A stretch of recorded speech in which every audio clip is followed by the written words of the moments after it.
Are you troubled by strange voices in your ears? Do you experience feelings of dread in your basement, attic, or car? Have you or your family actually listened to a spooky podcast? If the answer is yes, don't wait another minute. Just pick up the phone and listen to the professionals.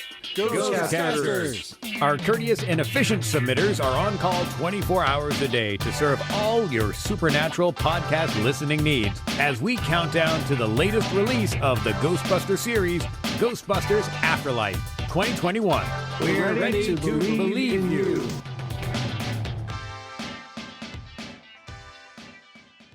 Listen to me. What?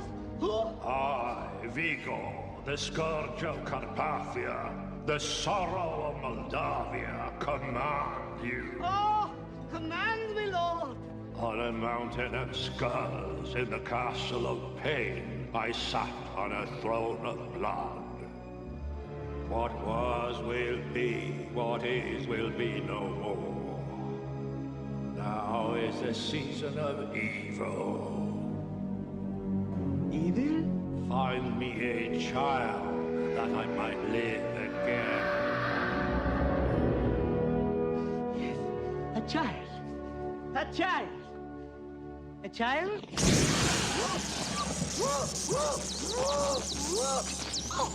Podcasters assemble! Hey everyone, this is Eric Slater from Epic Fails of History, Comic Zombie, and Too Young for This Trek. Hello, I'm Stephen White, co-host of Super Mega Crash Brothers Turbo and Cinema Salsa. Hi, this is Justin Aki, graphic designer and one-half Significant Otter Co. I'm Mike from the Neatcast. Hey everyone, Rob here from And Sometimes Rob, as well as Ecto-MX5 and the North Star Ghostbusters here in Minnesota. My name's Bill, from Bill's JRPGs and Other Trappings podcast, and from the RPG After Years podcast, and several others. Yo, this is Corey from The World Is My Burrito. Hello everyone, this is the Questing Truck. Hi, this is Zach from the Neatcast, and Effin' Cultured, and Podcasters Assemble, and also Disassembled. I'm from f***ing everything, apparently. And I'm here to talk about Ghostbusters 2. Ghostbusters 2? Ghostbusters 2 today. The movie that I think the world decided we would never talk about again. After, when was this shit made? The 1989 follow-up to the hit Lightning in a Bottle movie, Ghostbusters 2. And I'm here this week to let you all know that you're missing out on a great movie. And that movie is Ghostbusters 2. This movie is super odd. It doesn't have the same gravitas as the first movie. It feels fast-paced and rushed. There is a saying, every day we stray further from God's light. And I'm pretty sure the first day those words ever exited someone's mouth was the day this movie released. I paid $2.99 to rent this movie. That's more money than anyone since 1989 has ever paid to watch Ghostbusters 2. That's how devoted I am to this podcast. Ghostbusters 2 is probably one of the most generic sequels imaginable. Yes, that's it. Ghostbusters 2 is the best Ghostbusters film in the franchise. It follows so many of the same beats as the first movie to a fault. I think that's a problem with a lot of comedy sequels, is that they try to double down on a lot of the same jokes, a lot of the same beats, and they stick to what worked last time to their detriment. It is quite frankly a masterpiece of cinema. It was so good. Ghostbusters 2 is frustrating because it's almost a good movie. And the good movie it almost is Ghostbusters 1. It's so weird that they just made the original Ghostbusters again, but it kinda sucks this time. I absolutely love this film. Don't get me wrong, I like Ghostbusters 1, okay? It's a good movie.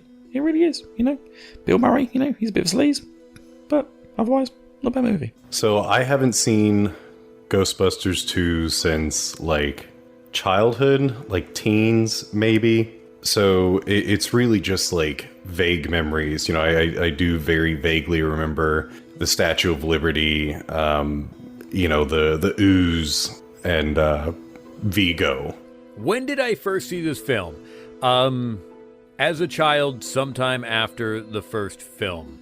I think it was actually probably about 3 or 4 years after seeing Ghostbusters 2 before I saw Ghostbusters 1. And I'd probably seen Ghostbusters 2 in between that time about 3 or 4 times because it had just been on TV.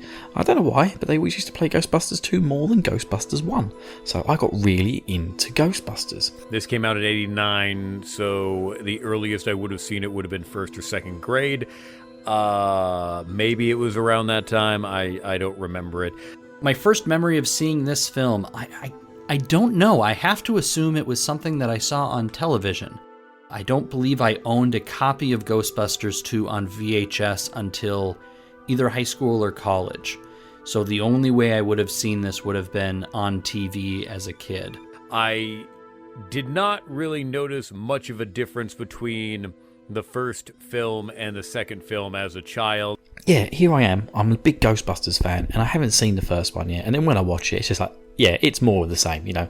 I'm the key, I'm the gatekeeper. Just have sex and get it over with, alright? I did not realize that the second film was geared more to kids and that it was a big shift from the direction and attitude of the first film to follow more of the cartoon, which was my first experience. And I used to watch the real Ghostbusters, the cartoon that was on TV, even though it wasn't the real Ghostbusters. That was actually the Ghost Breakers, whatever.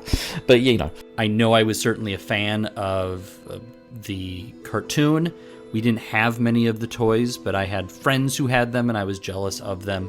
And over that course of that time, really all we had was the cartoon. I mean, other than the movie itself, which, as I mentioned in the last podcast, we became very culturally important. And when Ghostbusters 2 came out, it really kind of fell flat. When Ghostbusters 2 was released, I was a prime target audience member. A kid at the age of 9 who loved the first movie, would occasionally watch the animated series, and could be sold anything with the right marketing. This movie came out and I was still just a little guy, so I don't know that I would have remembered seeing it for the first time. These tactics weren't necessarily used the first time around, but studio heads know how to exploit a franchise and milk it for everything it's worth. But then the cartoon did so well, and that ended up actually changing a lot about this movie. Because of that, we got a new round of toys, Ecto-Cooler Hi-C, and Hardee's, or Carl's Jr., depending on your region, promotional gadgets and food items, just to name a few. And I bought into it because I was a kid. And I loved this movie as a kid. It was so good. Now, going back and watching the second film as an adult, I can see more why people hate this film. Or maybe they don't hate it, but they just... they're not fans of it. It's not as good as the first one. But Ghostbusters 2, oh yeah, that is my jam. Like, you know, butter that stuff on some toast, let me eat that stuff all day long. Strawberry, raspberry, whatever it is, jam it on, you know, a bit like Slimer juice.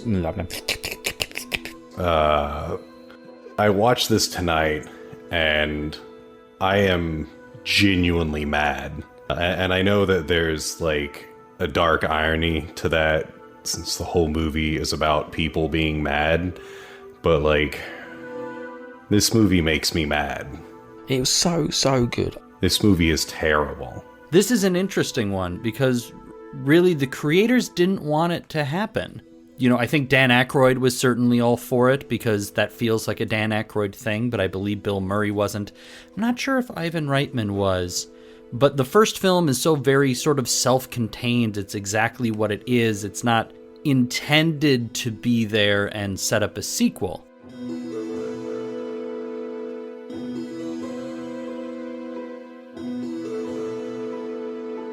Bill, you're crazy.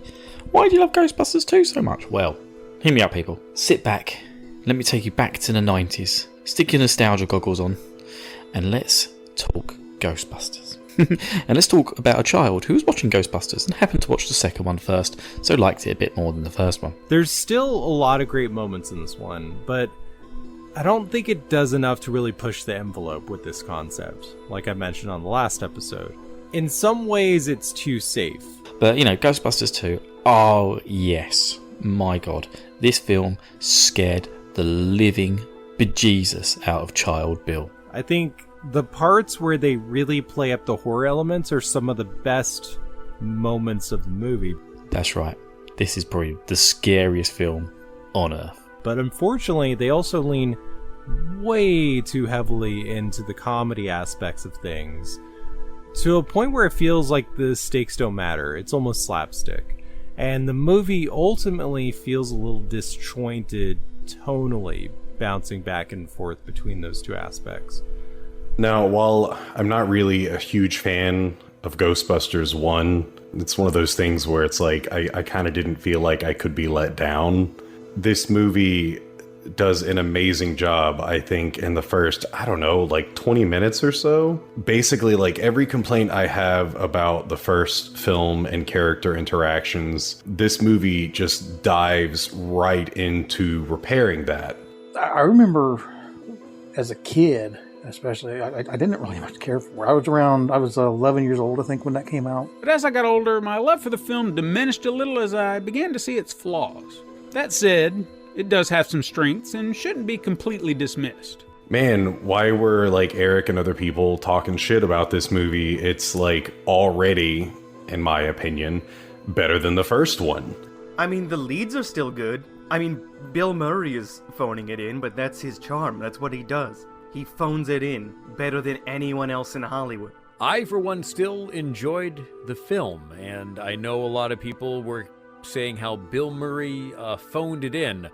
Honestly, I couldn't really tell if he was phoning it in, because Bill Murray phoning it in is almost the same as Bill Murray just being sarcastic Bill Murray. It's very tough to tell whether he's actually giving a crap or if he's just playing Bill Murray playing Peter Venkman. He's a dude playing a dude disguised as another dude. Wait, no, that's another horrible movie. Never mind.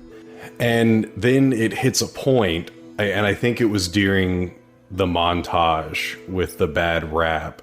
That was it. That was the end of everything. And it has flashes of being funny and charming, but most of the time you're just like, God, I wish I was watching Ghostbusters 1.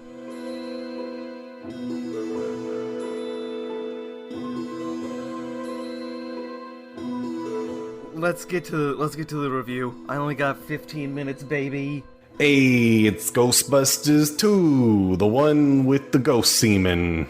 We start with a black screen 5 years later, and then some spunk, ooze, purpley stuff coming up from the from the crack of New York. The movie opens pretty ominously with that music and the ooze. Oh, I remember that ooze freaking me out more as a kid.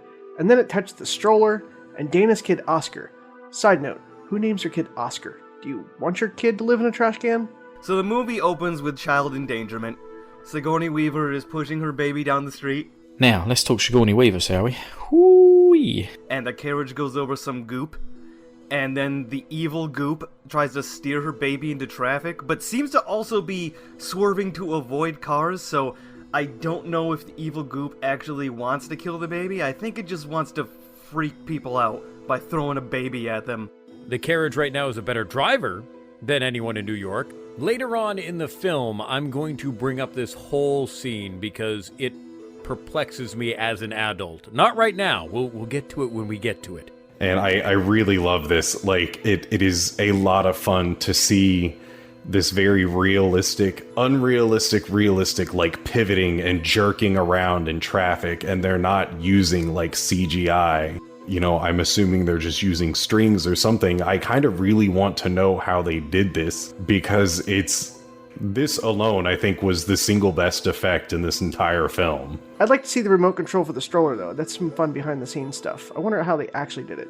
Probably like ropes and pulleys. This was 1989. Baby's having a hell of a ride. This is like, what, Baby's Day Out or something? He's having a blast just being in this carriage. Finally, Dana catches up to him, grabs him in. Oh, here it is. The lovely intro. It's back, baby. Bustin' makes me feel good. Anyway, the movie tries to win back our goodwill with the Ghostbusters theme, which is still a jam, but oh my god, do they butcher it in this movie. There are some remixed Ghostbusters themes that are just, whew. The song is still a banger, and that car is still a piece of shit. It was old back when the first movie came out, and now it's 5 years older, and the Ghostbusters are 5 years poorer. Wow, Ecto-1 is, She's looking a little worse for wear. The movie itself, the boys have kind of fallen on really hard times. So, Ray and Winston are going to a kid's birthday party, and they basically do for the kids what the movie is trying to do to us, the audience, by just being like, hey, we're the Ghostbusters, it's the Ghostbusters theme, aren't you entertained? And the kids are like, we want He-Man. Boy, do they hate the Ghostbusters for some reason. Showing Dan Aykroyd and Ernie Hudson being birthday clowns is kind of sad. The Ghostbusters doing birthday parties is hilarious to me. I think that might be the best joke of this movie. Though I think it's hilarious the kids just clown on them the entire time. The kids are little shits in this movie, by the way. And He-Man was huge back then. So the kids are talking about how they want He-Man, and I looked it up, and He-Man released 2 years before this. Wait. In 2021, we're getting a new Ghostbusters movie, and a new He-Man cartoon is on Netflix. Are we about to have a complete resurgence in the 1980s and early 1990s? Because it looks like it. We already had a bad president with trickle-down economics, so we're halfway there. Kind of wonder why anybody would even, book them. But, the kids aren't really all into the Ghostbusters anymore because they haven't been busting ghosts. They've been forbidden from doing it. They've actually had to close the business. I love how it's only been 5 years since they saved the city, and they're already has-beens. I find it funny that the Ghostbusters have their own theme song on a cassette tape. Very meta. The kids at this birthday party, who the raised these kids? So did they actually show up to a birthday party with the actual proton packs? I mean, granted, they are, I guess, trained and the best professionals to operate that, but they're at a birthday party with the proton particle accelerators around children. This doesn't raise any flags with anybody, really? Did they earn $15 each? I mean, I didn't freeze frame, but that just looked like a pile of $5 bills. I do like how they mentioned that even though they saved the city, everyone sued them for damages and they basically went out of business. You do get to see the Ghostbusters failures, but honestly, it's like, ghosts haven't gone away, right? I mean, in the first movie, they took out a crap ton of loans, and it was a gamble into the first set of ghost captures. In this movie, they start out bankrupt and broke, mostly from property destruction from the first movie. But they're still not continue to be Ghostbusters and stop ghosts? Oh, they're broke because everyone sued them. Oh, well, that's unfortunate. I actually kind of like that as far as the plot goes in this movie. I like that they would get screwed over by the government. The fallout from the first movie is basically a very annoyingly real-world response. It was where they were sued to all creation for all the damages and basically forbidden from busting ghosts or investigating the paranormal. I mean, in all fairness, the city didn't have any proof that the Ghostbusters did something besides blow up half a building and damn near all the streets with non-licensed nuclear reactors. The fact that they aren't all in jail is something. So the Ghostbusters kind of went their own ways a little bit. You have Egon that's gone into, works in a laboratory. Dana then goes and finds Egon to explain what happened to the baby carriage and Oscar going for his wild ride.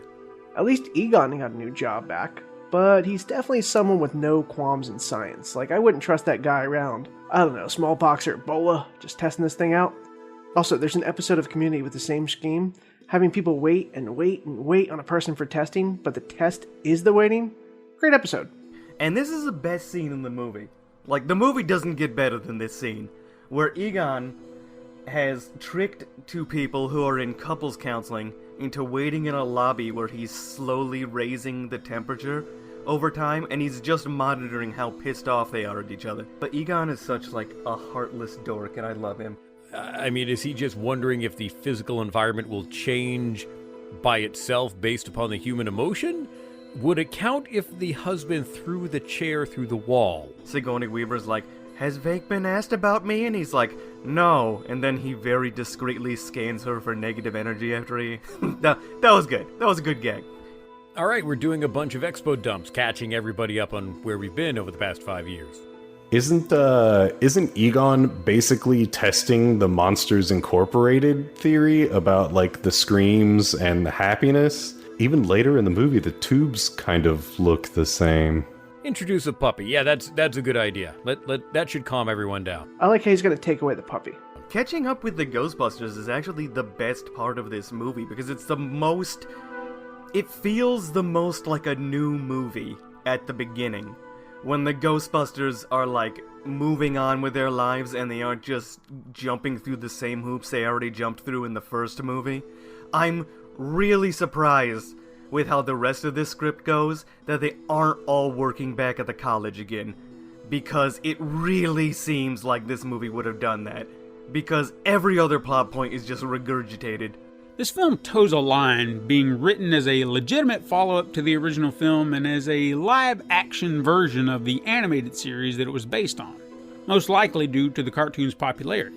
And because of that, much of the humor felt a little tempered. So Dana got married and has a kid. Ray opened up an occult bookstore, and Venkman jumped ship and is now hosting a show about psychic. Peter Venkman, he's doing a TV show now, kind of a psychic thing.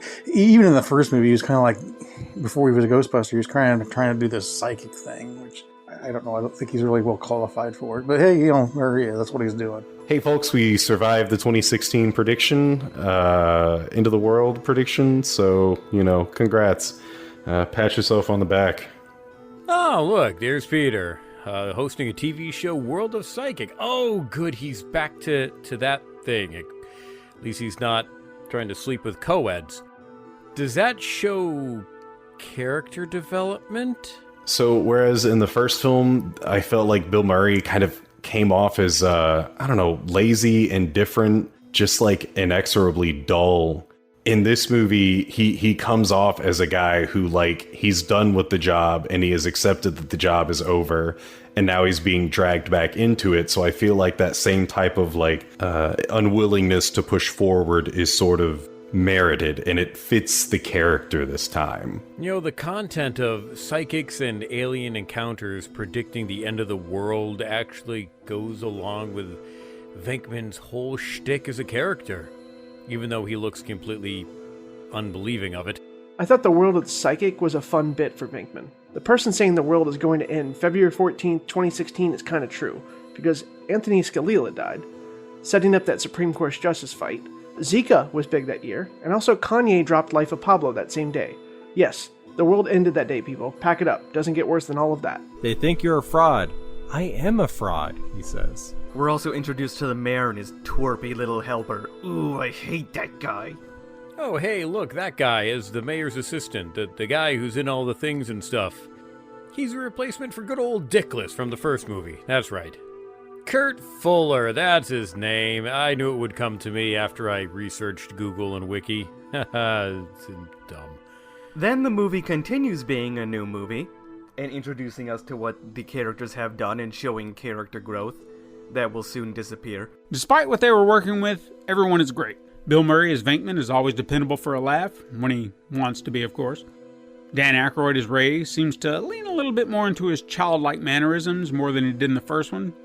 Harold Ramis as Egon seems like he's loosened up a little bit over the years. Ernie Hudson has much more to do here as Winston, although he could have had much more overall had they worked in some of his original material from the first script. Ernie Hudson, who is known for his amazing mustache, had to shave it in order to look more like the Winston Zeddemore from the cartoon, which I know there's another episode on the cartoon, but he also auditioned to voice the character and didn't get to be the character. They had Arsenio Hall voice Winston for the cartoon instead. Dana now works to restore art, and her boss is played by Peter MacNicol. I think that's how you say his name. The absolute standout in this film is Peter MacNicol. I mean, we all remember the weird little creepy guy. He committed to the role of Janos and made this character his own. So much so that he took the basic outline of this one-note character and turned it into something much, much more. He's the one who developed a backstory for Janos, positing that he was actually from Carpathia and that his knowledge of Vigo could be common for him, which is some backstory we never actually get in the movie. He also worked tirelessly to develop and enhance Janos' accent, which makes the character so much funnier in my opinion. Because of his commitment as an actor, he made the character memorable, at least to this viewer. He's playing this guy named Internet, help me. Janos. Janosch. Janos. Janosch. Oh, God, his character, it's like any bad film. You find one character, and the actor, Peter McNichol, he delivers. He goes over the top with this character. A lot of people probably find his character annoying. I think he's hilarious. Who sort of dotes on the painting. I love the scene where he's walking through the museum and he looks down at one of his artists and he's like, everything you're doing is terrible. I just want you to know that. That line just fucking killed me. It was so good. Janos has replaced Rick Moranis as the male figure who's tirelessly going to be pursuing Dana. So we also learned that Dana got married, had a kid, and got divorced in 5 years. Also, for some reason, she's working as an art restorer at a prestigious museum. She was a world-class cello player in the first movie. That doesn't leave a lot for picking up more high-level skills. Question though, art restoration. Is this the best, I guess, scenario to do this in? My sister is an archaeologist, and everything that she does with archaeology is very controlled environment. This big-ass room with lots of light does not fit anything that she's ever told me as a proper way to restore anything safely. And as my wife pointed out, they don't do art restoration in big halls with lots of natural light around like 30 other people. That shit is done underground, under red lights, at like 4 lumens. Janos has acquired a new painting, an ominous painting of a man named Vigo the Carpathian. But the painting, oh my god. Vigo the Carpathian, Vigo the Cruel, Vigo the Torturer, Vigo the Despised, Vigo the Unholy. When its face first starts to push out of the painting, that's like engraved in my brain. It is terrifying. He's apparently a 16th century tyrant whose soul was trapped in a painting and now suddenly wants to possess Dana's baby for some reason. The story kind of centers around her again. I mean, she can't catch a break. There's nothing really supernatural about her. Like in the first movie, the only reason she was chosen is because she just happened to live in the building that was channeling supernatural entities. And this one is just... And this is actually a problem I have with Ghostbusters 2, is she's chosen because she's a known character. You know, it's kind of a fourth wall meta reason. Of course, I guess you could say maybe, you know, she was touched by, because of her experience with the, you know, in the first movie, that she's somehow more tuned to it or something. I don't know. The villain in this movie is a painting. But so good at the same time. It's just absolutely hilarious. You watch it back now and it's just like, God, that looks terrible, those special effects. But at the same time, Child Bill was just packing his pants. Terrifying stuff. We go from space David Bowie and his hellhounds to a painting in this movie. Oh, hey, Ray's got his occult book thing. Yeah, that's right. It fits his character so well. I think Dan Aykroyd running an occult store is very Dan Aykroyd. Hell, he probably runs a weird-ass bookstore today in the East Village that you have to find out through some weird, like, telegram channels and walk through a back alley and move a trash can to get into it. I mean, he's a weird dude. And I think they're going to be bringing the occult bookstore back in Ghostbusters Afterlife. That seemed to be one of the things they were teasing. I had completely forgotten, because like everyone else on Earth, I had forgotten about Ghostbusters 2. Egon heads down to Ray's bookstore where they discuss what happened with Dana.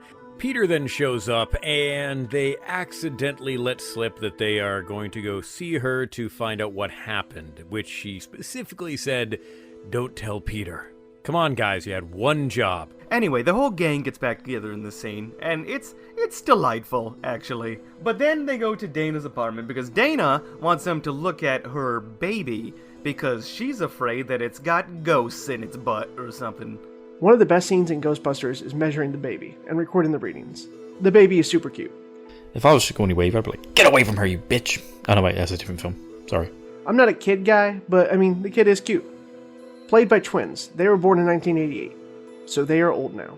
The Ghostbusters kind of start investigating why her baby stroller just starts moving on its own, and when she finally catches it, it's in the middle of a street. While Ray and Egon are checking out Oscar to make sure that he's good and healthy and unaffected by his his wild ride. Get a fair amount of backstory expo dump on why Peter and Dana didn't work out because, well, Peter is, Peter. He's kind of a dick. Now, am I remembering this right? Is the baby Bill Murray's? Because if so, ooh, disgusting.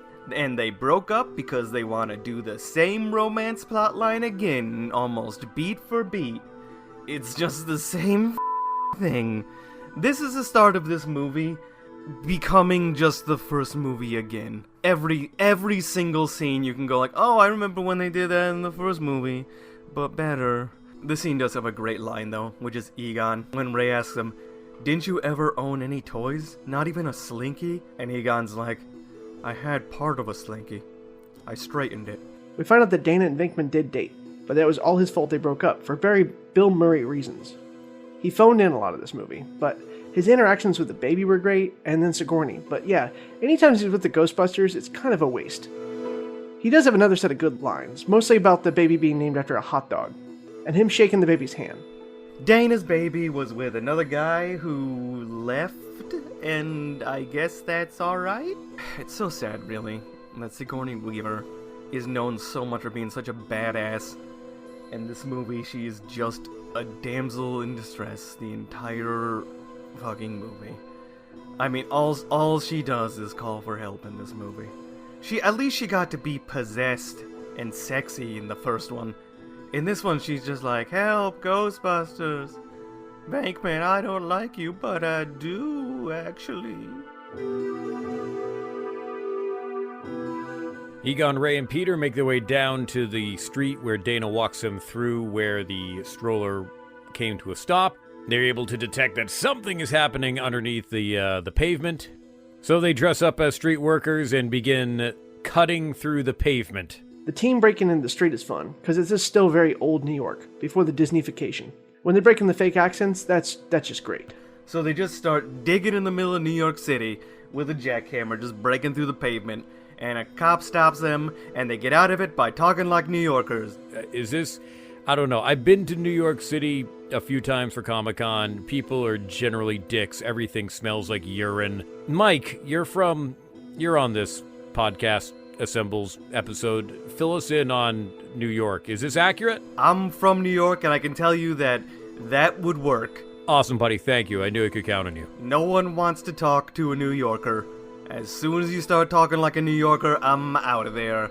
When the cops approach them, drilling into the ground, everyone becomes a confident stand-up comedian, and then, they immediately go back to being, super nerdy. Now, I love the pink slime, They may cause a blackout in the city when they find it. I don't know. I kind of didn't really like that.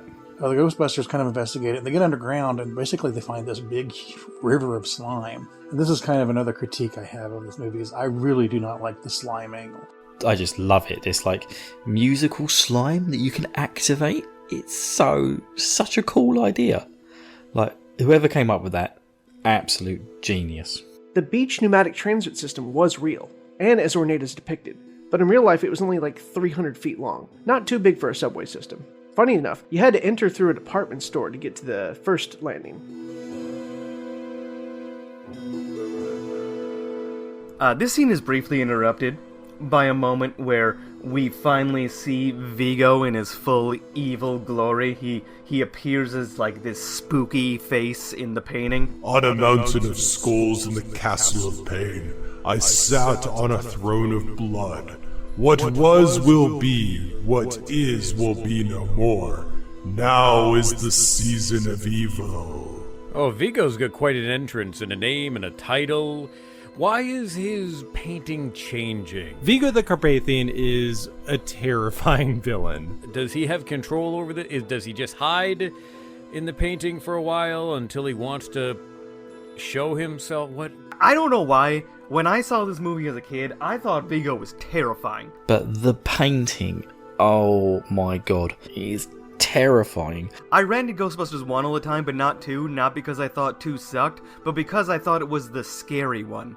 And looking at this movie now, I'm like, wow, kids are weak motherfuckers, because this movie, other than one scene, which I'll talk about when we get to it, this movie is not scary at all. Vigo Like, Zool was terrifying. The Hellhounds were terrifying. Vigo is like a Power Rangers villain. How does this all work, Vigo? That painting gives me the creeps. And they did a phenomenal job casting him. Between that deep voice and the disturbing visuals, they really did an amazing job, and I just kind of hope we see him again.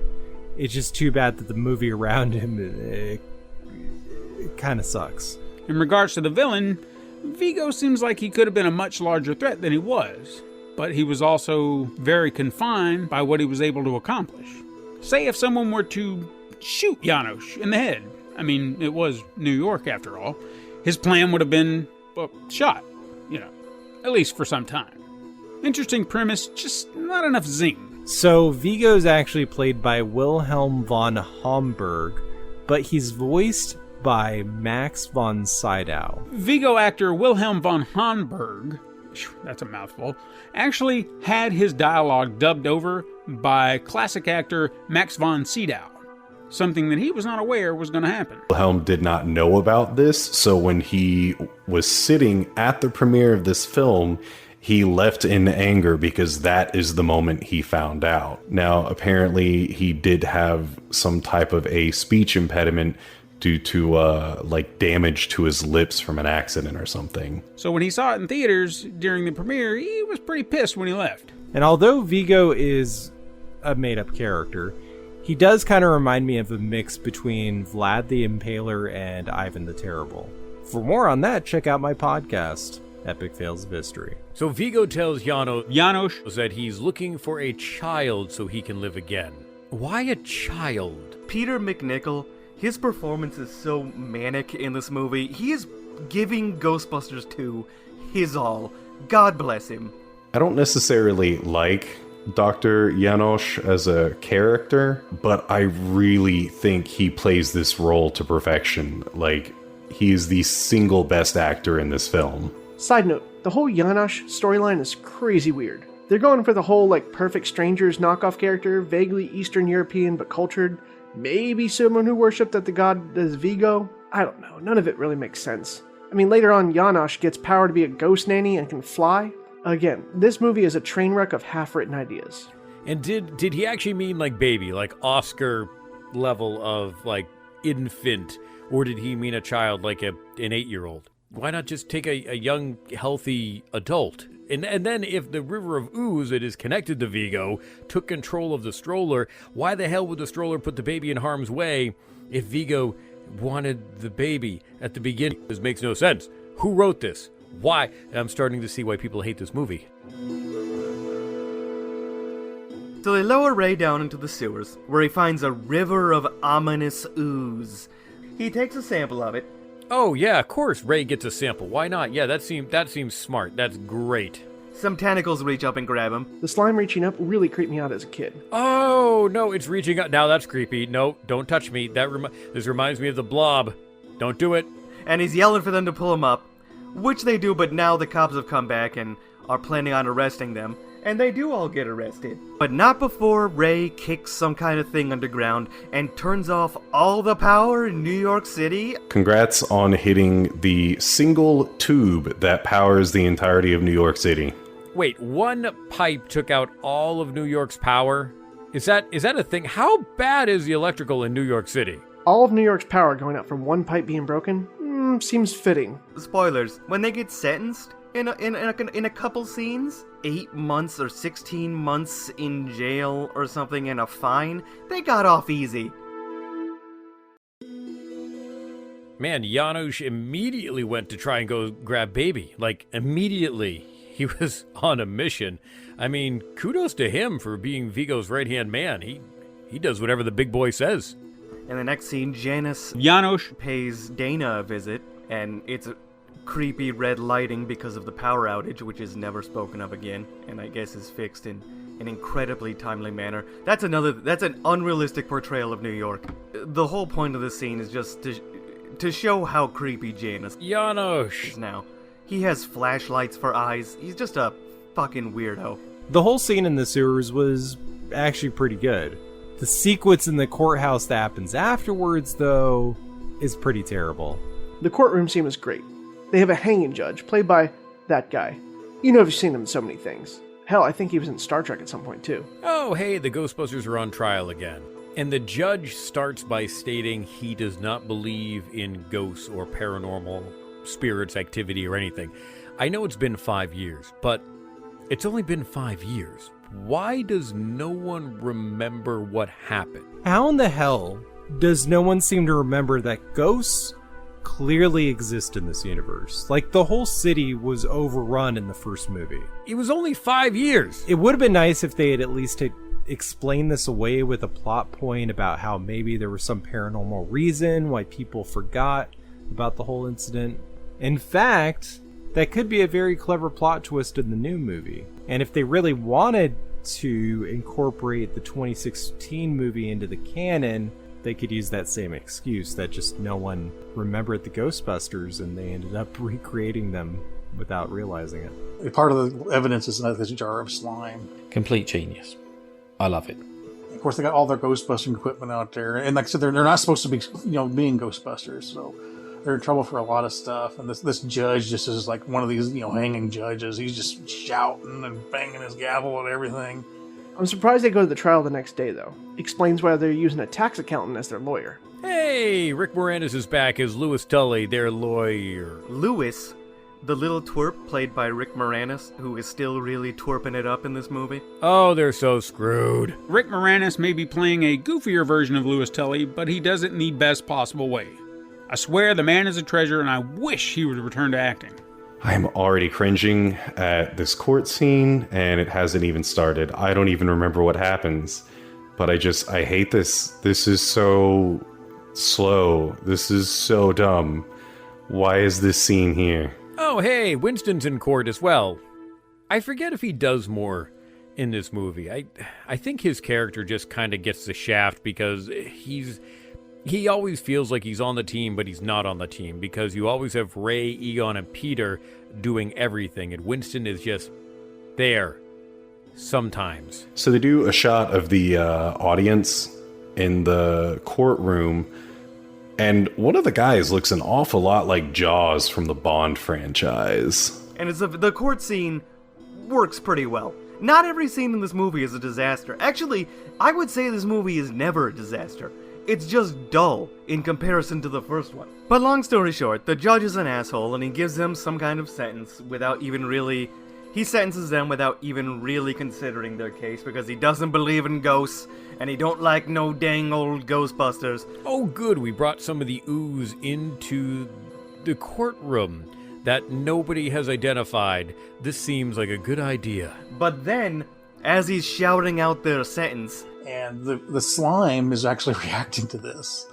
The anger and the vileness of this guy. And, they're trying to hey, wait, calm down. And he is going to, that's just pissing him off even more. The ooze is having a reaction. It don't like negative energy.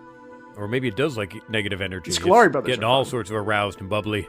And eventually the slime basically summons these two ghosts of basically people that he sent to death row. The ghosts, the judge recognizes as the Scolari brothers, who are two criminals he gave the chair. And for some reason it really bothers me that they're Muppets. So, question.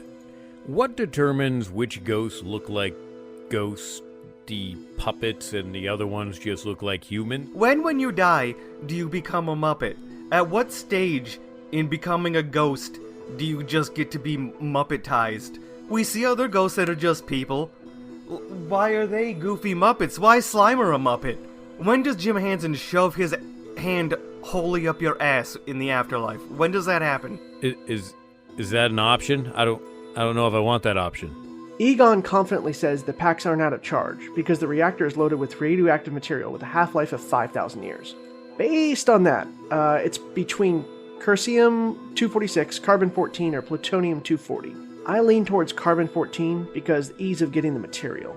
And as part of dealing with those ghosts is basically he agrees to acquit them and let them start up their ghostbusting business again and so forth.